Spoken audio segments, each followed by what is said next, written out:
I did section 2, and for my first point that I thought was important, I'm just talking about the Austronesian dispersal overall, because this information helps when I go through the rest of it. So the Austronesian dispersal was the most dynamic series of geographical events in Holocene prehistory in Southeast Asia and Oceania, and it refers to the dispersal trajectories of Austronesian speaking people. And over 1,000 Austronesian languages exist today, and it is the second largest language family. And colonization has had little effect on many of these places besides Oceania, so Austronesia is still very Austronesian. Like, the language and culture has evolved, but it hasn't been completely and utterly changed in a lot of these places. And the dispersal is a very obvious one, and it is relatively recent. The primary dispersal was not a uniform and continuous migration. It wasn't an isolated group of people who migrated. And Austronesian is defined as a family of genealogically related languages that share a common ancestor and have spread outward from a homeland region. Archaeology is helping provide crucial information on the spread of material objects and economic indicators such as artifact types, production systems, domesticated crops and animals, as well as absolute dates for this time period.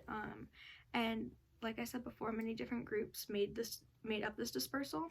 And for the second important point of this section, I'm talking about Austronesian language, because this is where, through linguistic reconstruction, a lot of information about this culture and the people they were is found, and like from their crops and everything like that, a lot is found inside this reconstruction.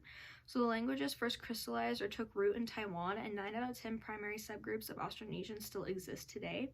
And Taiwan has strong claims as the Austronesian homeland on grounds of genealogical diversity.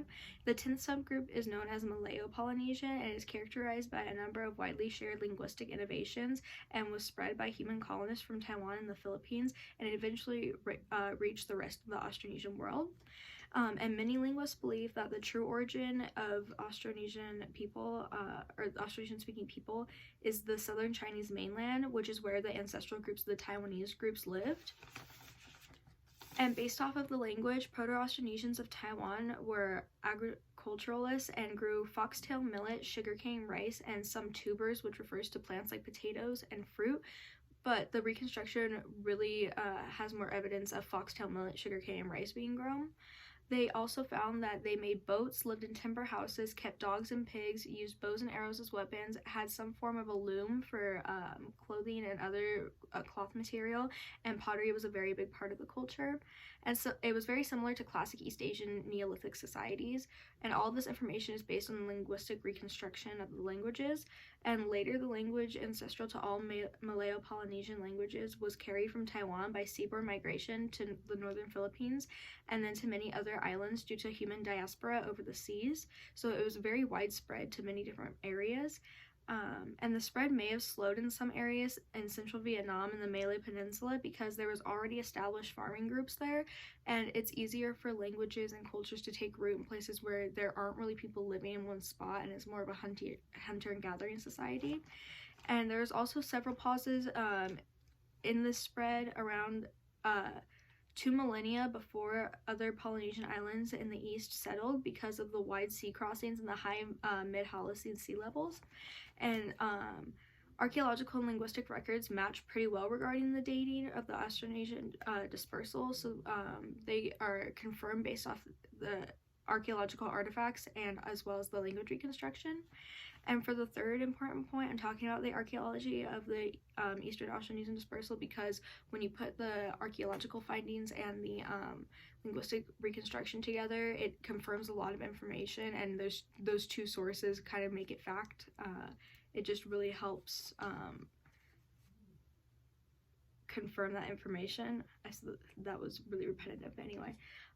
So Neolithic and mainland and island Southeast Asia is associated with domesticated plants and animals, newly elaborately shaped and decorated pottery, flake and gravel stone adzes, which are similar to axes. body ornaments made from lithic materials such as jade, and large open settlements of village size. These large village-sized areas were found in some non-primarily related Austronesian dispersal locations in Thailand and Vietnam, but 3,500-year-old settlements of village size are also found in related areas such as northern Luzon, western Sulawesi, and there's even older ones found in Taiwan. And in Taiwan, where Austronesian language family first took root, it is home to the oldest Neolithic complex on Taiwan. Proto-Austronesian locations called Dabenkong, dating between 3000 and 2000 BCE, occur around the coastal regions of Taiwan.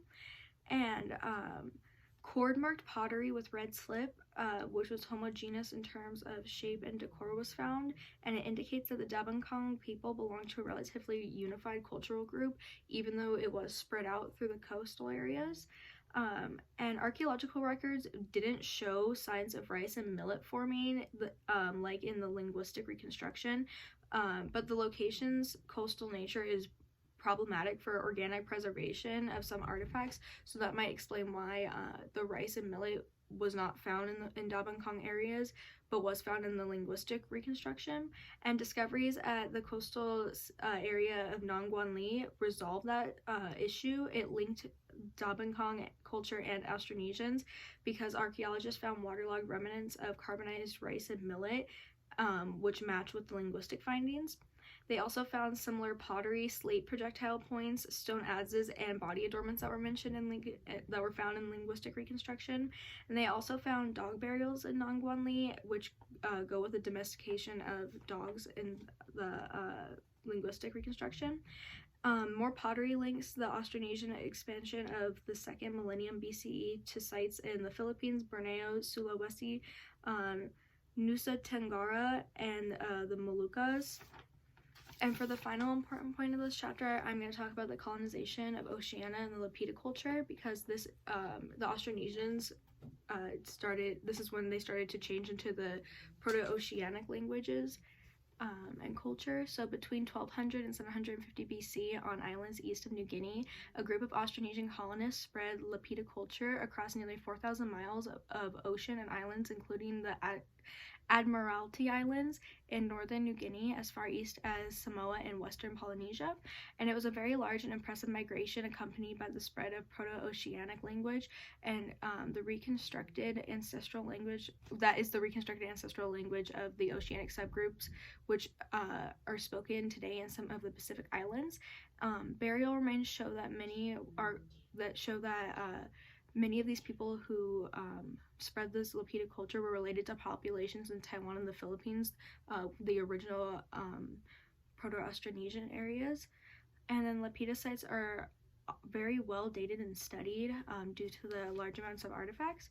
And there's lots of information regarding the pottery and economy.